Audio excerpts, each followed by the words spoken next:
సీతారామపురం అనే చిన్న గ్రామంలో రఘు అనే యువకుడు నివసించేవాడు.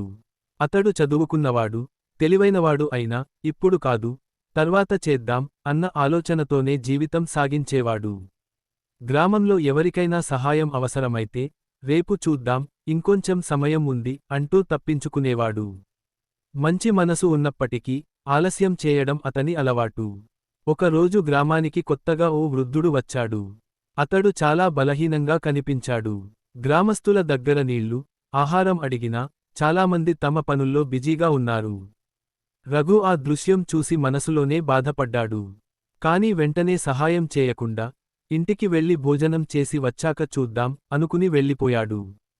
అదే సమయంలో లక్ష్మి అనే పేద అమ్మాయి, తనకు ఉన్న కొద్దిపాటి అన్నాన్ని వృద్ధుడికి ఇచ్చింది. అతడిని చెట్టుకింద కూర్చోబెట్టి నీళ్లు ఇచ్చి, విశ్రాంతి తీసుకోమంది. ఆ వృద్ధుడు ఆమెను ఆశీర్వదిస్తూ, తల్లి, నువ్వు చేసిన మంచి పని చాలా గొప్పది అన్నాడు. కొంతసేపటికి రఘు తిరిగి వచ్చేసరికి, ఆ వృద్ధుడు అక్కడ లేడు. లక్ష్మిని అడిగితే, ఆయనకు సహాయం చేశాను. ఇప్పుడు పంచాయతీ కార్యాలయానికి వెళ్లారు అంది. రఘు మనసులో ఏదో బాధ. నేను అప్పుడే సహాయం చేసి ఉంటే బాగుండేది అని అనుకున్నాడు. ఆ సాయంత్రం గ్రామ పంచాయతీలో సమావేశం జరిగింది. ఆ వృద్ధుడు అసలు రూపం చూపించాడు. అతడు ఒక సేవా సంస్థ అధిపతి. గ్రామంలో ఎవరు అవసర సమయంలో సహాయం చేస్తారో చూడటానికి వచ్చినట్టు చెప్పాడు. లక్ష్మి చేసిన సహాయాన్ని అందరి ముందు ప్రశంసించాడు. ఆమె చదువుకు ఆర్థిక సహాయం, కుటుంబానికి ఉపాధి కల్పిస్తామని ప్రకటించాడు. ఇది చూసిన రఘుకు చాలా బాధ వేసింది. తనలో ఉన్న మంచి మనసును ఆలస్యం అనే అలవాటు ఎలా దాచేసిందో అర్థమైంది.